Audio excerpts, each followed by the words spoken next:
LHCFC News Update. Magandang umaga po sa inyo. Narito na naman po kami upang mag-atid sa inyo ng mga natatanging informasyon at update sa ating iglesia. Ako po si Jason at ako po si Roden at ito ang LHCFC News Update. Yes. Last Thursday po ay nagkaroon po ng fellowship ang makaratayan na pinakalan ng pa-active sa Bangkod President. Halina, tingnan natin ang mga pangyayari.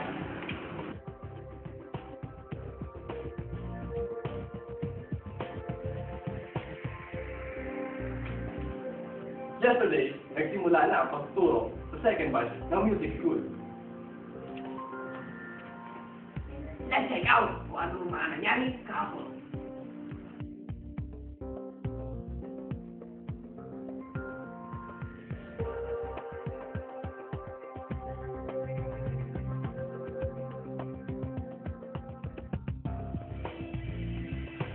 Last session na po ng proyekto ng music group na pinamagatang Almatex Hobby. Please, Sandy, pag-aaral naman ako natin ang video edit.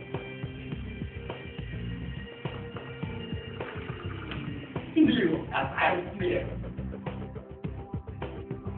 Our morning service starts at 10 a.m. and ends at 12 noon every Sunday.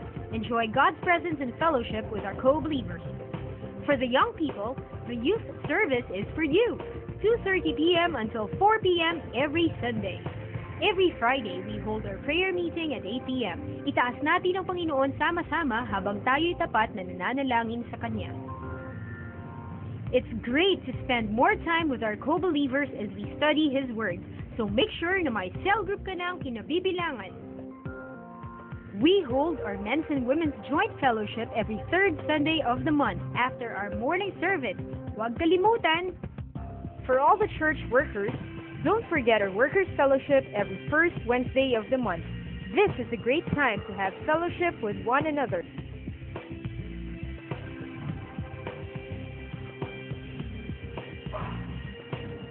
After morning service at about 2 p.m., magsisimula na po ang ating cell group saying, "Come and be a blessing."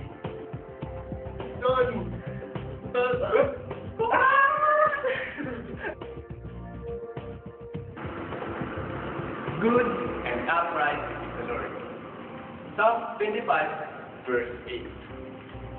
Kaya patuloy lamang po tayo gumawa ng mabuti, pagkat ang ating Diyos ay napaka-buti. Hanggang sa muli natin pagkikita, See you next week!